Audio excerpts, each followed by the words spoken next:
Fala pessoal, muito boa noite a todos, bem-vindos a mais um estudo de fim de semana. Quem não me conhece, eu sou Evandro Lima, sou analista da Rico, professor e também tutor da Exped School. Primeiro estudo de fim de semana de 2022, eu interrompi os programas lá na semana do Natal, também do Ano Novo, esse é o primeiro que a gente traz. E vamos lá, né, falar um pouquinho de mercado, falar um pouquinho de bolsa, aí o que nos espera. A gente sabe que a gente vai ter um ano difícil, principalmente aqui do nosso lado, que é um ano que vai ser impulsionado, além de tudo que a gente já viveu em 2021, a corrida eleitoral deve se intensificar ao longo dos meses, e enfim, então acredito que a gente já vai ter muita turbulência. Bom, falando aqui pelo nosso mercado, nosso índice Bovespa, a semana ela começou aí de modo bastante complicado, aí tivemos um dia de forte queda na quarta-feira, onde quase que o Ibov desanda de vez, mas felizmente na quinta e na sexta-feira ele ensaiou um processinho aí de recuperação, tivemos 2 dias positivos, na quinta-feira alta, mas perdendo uma boa parte da força, já na sexta-feira ele conseguiu manter a força até o final, o que gera aí uma expectativa de algum alívio momentâneo, algum repique. Já lá fora, a gente tem aqui uma situação oposta, né?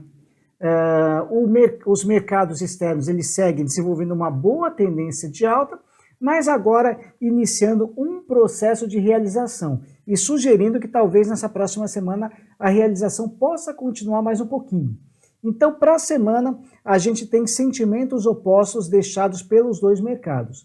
Do lado do exterior, sugere uma continuidade desse movimento de correção, nada que preocupe, mas talvez aí seja o momento de aguardar um pouquinho mais para tentar abrir uma nova posição olhando para as BDRs, e por outro lado, pelo índice Bovespa, embora a gente esteja numa tendência de baixa, que por enquanto não tem nenhum sinal de mudança de direção, mas pelo menos com esses 2 pregões positivos ele ensaiou algum tipo, talvez aí alguma pequena melhora ou um repique mesmo, né?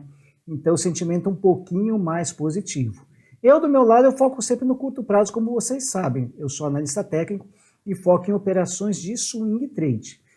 Dei uma passada, como sempre, aí nos principais ativos brasileiros, nas principais BDRs, quase que eu não encontro nada, mas encontrei, pessoal, encontrei uma ação aí, embora ela esteja com stop um pouquinho salgado, um pouco caro para o meu gosto, mas olhando para os indicadores e toda a situação, eu não consegui deixá-la de fora, mas adianta que o stop vai pesar um pouquinho, que são, no caso, as ações da Azul. Bom, o que eu notei com a Azul? Também está em tendência de baixa, mas ela conseguiu também se segurar nessa região de fundo. Ela tem aqui um suporte importante na casa de 21,40, conseguiu se segurar nesse suporte, deixou um martelo na quinta-feira e confirmou a figura. Então, ela pode tentar aqui terminar de desenhar o que a gente conhece na análise técnica gráfica como fundo duplo, que é uma figura de reversão e de impulsão para alta. Mas não foi só isso não, tá? Só isso não seria o suficiente, até porque ela ainda está em tendência de baixa. O que me chamou também a atenção no caso de Azul? Vamos lá. Volume financeiro, apesar de ter sido um pouquinho menor na última sexta-feira, mas observe que ele está numa crescente. E na quinta-feira ele já trabalhou acima da média dos últimos 21 pregões. Eu tenho uma média aqui de 21 períodos. Então o volume começa a chamar um pouco de atenção. O OBV, se vocês notarem, ele começa levemente a inflexionar para cima. Mudou a direção, né? Acho que é bem nítido para todos que ele não está mais apontado para baixo. Fez esse fundão aqui, ele começa a se desenvolver para cima. O MACD, aqui eu tenho ele na forma de histograma, pela primeira vez, aí, depois de bastante tempo, ele passou uma boa parte do tempo desses últimos pregões trabalhando acima da linha zero. Então, ou seja, ele está mostrando por aqui que está com muito mais vontade de trabalhar positivamente do que negativamente. Então, notem que pela primeira vez aqui, o período de alta predominou sobre o período de baixa. E o principal que me chamou a atenção, uma divergência de fundo e triplo aqui no IFR. A primeira grande divergência de fundo, pega esse fundo e esse mais baixos, pega esse fundo e esse no IFR mais altos. Não confirmou. Agora, pela terceira vez, ele está deixando um fundo mais alto ainda. Então, quer dizer, tem uma forte divergência de fundo pelo IFR. E olhando do ponto de vista também, mesmo que a gente considere tendência de baixa, olhando aqui o médio prazo que vem desde junho, tem um bom espaço até essa linha de tendência de baixa. Então pode até começar aqui com um movimento positivo, confirmar esse fundo duplo e subir mais um pouco, confirma a figura, mas não necessariamente reverte a tendência para alta de fato. Mas já seria o suficiente para eventualmente a gente tentar pegar um upside. Então realmente foram muitas coisas que me despertaram o interesse nesse ativo, embora com stop caro, como eu estou falando para vocês, pouquinho mais de 11%, mas eu não consegui deixar de fora.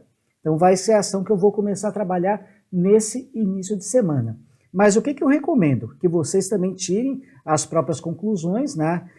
Porque se vai dar certo ou não, quem vai decidir é o seu mercado. A gente está apenas avaliando possibilidades. E o que eu recomendo sempre também? Independente do stop em porcentagem, que vocês peguem o valor máximo aceitável de perda, porque pode não dar certo, digamos que seja R$100. Beleza, pega esse 100, divide pelo preço de entrada menos o preço do stop. Assim, se der tudo errado, mesmo que você tenha perdido os 11%, que é o tamanho do stop, não tem problema.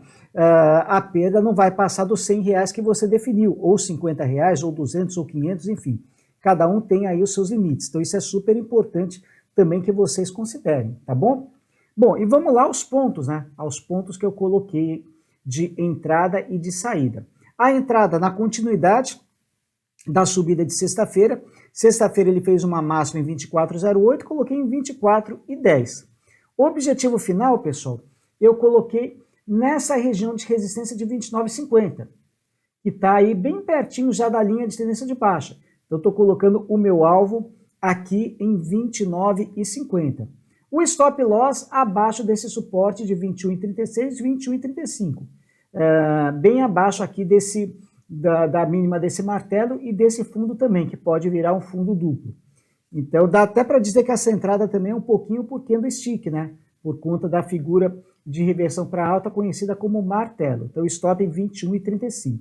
E como sempre, a gente tem um ponto intermediário para desfazer metade da posição e deixar o trade seguir mais tranquilo, que é esse ponto aqui, 26,85. Esse ponto nada mais é, o que eu faço? Eu pego a distância da entrada até o stop e somo com o valor de entrada. Então é um ponto matemático no meio do caminho, 26,85. Não tem nada a ver com análise técnica. O alvo sim e o stop sim. Então a gente vai começar com essa possibilidade, avaliem bem, né? E vamos ver, né? Vamos ver o que acontece durante essa próxima semana. Fico por aqui, pessoal, e até o próximo programa. Muito obrigado, valeu!